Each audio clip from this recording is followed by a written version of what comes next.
Hello folks, shintigercurl here, that dude in the straw hat, bringing you yet another wrestling review. I'm of course joined by a fellow internet superstar and my roommate, Joe. Say hi, Joe. He just had orange soda. Anyway, it's Thursday night. You know what that means? Time for some Impact Wrestling. It's the fallout from last Sunday's pay-per-view. What's gonna happen tonight? Well, I got my notes. Let's get started. Immortal comes out. There was still some tension between Anderson and Bully Ray, and I found out that Bully Ray did beat Anderson at the previous pay-per-view.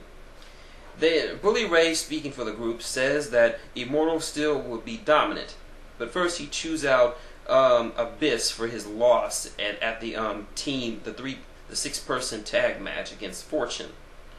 Then he moves on to Anderson. He compliments Anderson, saying that he was the toughest bastard he ever faced, and gave him his props for being a tough guy. He extends his hand, but Anderson just laughs. Don't know what he says because he doesn't have a mic.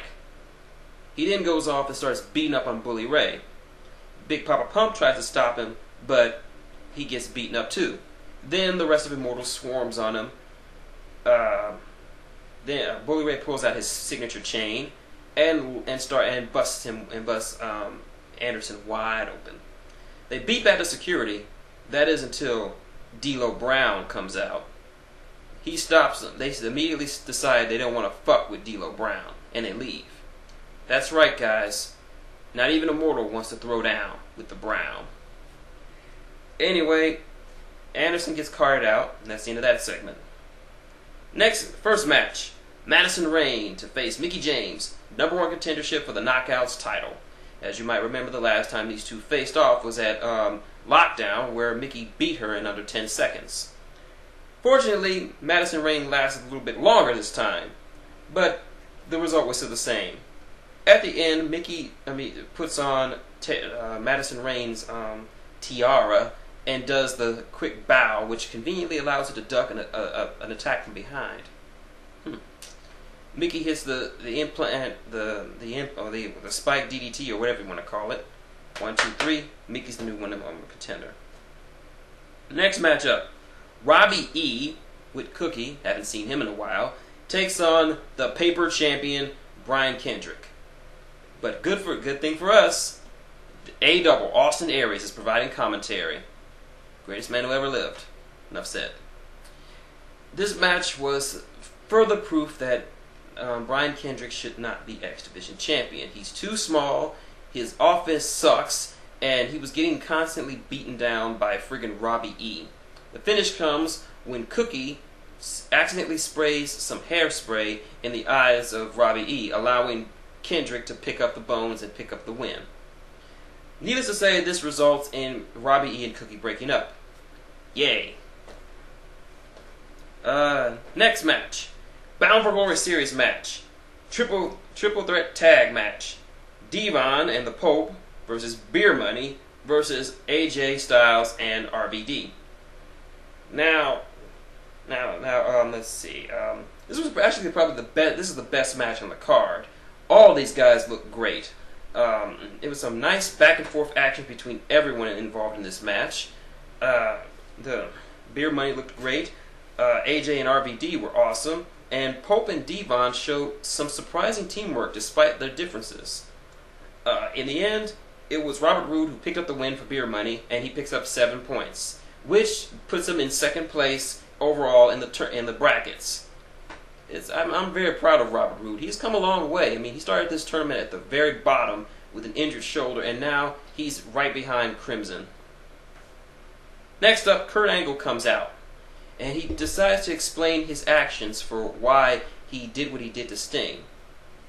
He says that it made no secret that everyone knows that his then wife Karen had an affair with Jeff Jarrett, who she's now married to. It's no secret to that. Everybody knows that. A few days ago, Kurt got a call from a certain individual, who would remain nameless for now, that says that Dixie Carter knew about the affair, but didn't tell Kurt that she knew. So Kurt decides to double-cross her and say, hey, you knew, you didn't tell me, fuck you, I'm going to screw you out of your company, and I'm going to destroy all these young guns that you have lined up until there's only me, Kurt Angle. He leaves the ring, but then Sting appears. They have a brief little duel between a chair and a baseball bat until Hogan waddles his old rusted behind out there and hits Sting in the back of with the chair. Angle reveals that the person who revealed that information to him was in fact Hulk Hogan. So let me get this straight. Kurt Angle is going to trust the word of a man who screwed him out of the World Heavyweight title, who had a hand in screwing him out of the World Heavyweight title last year at Bound for Glory, and now he's going to work with him in the same group that has two people who he has deep personal history with and who for the last year have made his life a living hell, trying to strip him of his dignity, his kids, and his gold medals. This is stupid. I mean, that is the most retarded thing I've ever heard. But I can't... There's just so many fucking heel turns and swerves going on in TNA right now that I just don't really care, and I don't really buy it. But anyway, Hogan beats down on Sting, and it looks like we might be getting Sting versus Hogan at Bound for Glory. I want to cry, but there are no tears. I'm all cried out, so...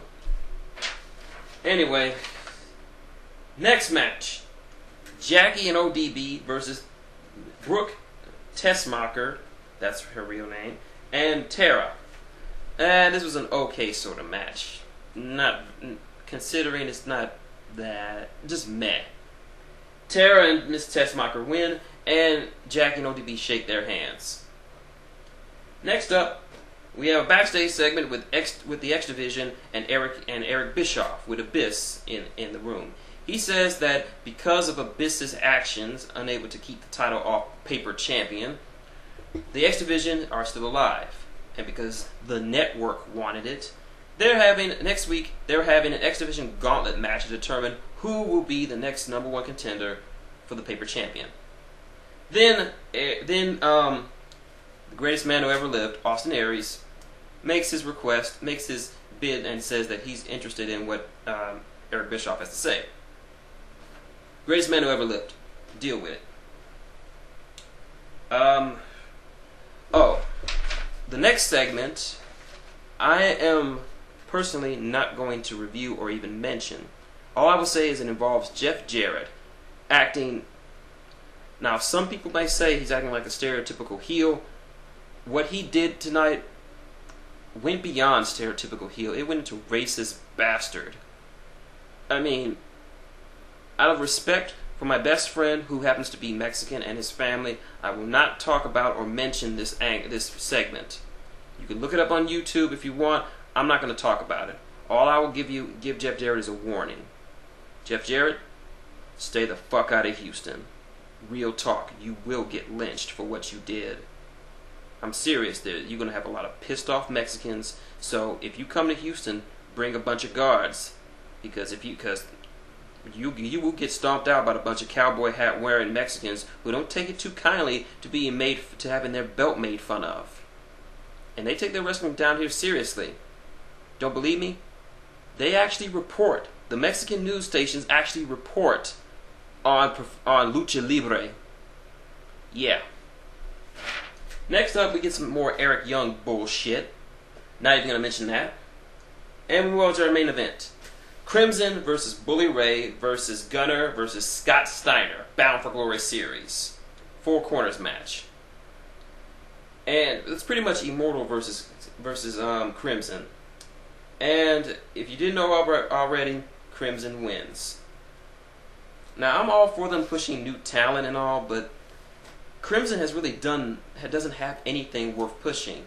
His in-ring skills are average. He has little to no charisma or chemistry. His mic skills are barely there. There's just nothing about him that stands out. You could replace him with anyone from FCW and it would match.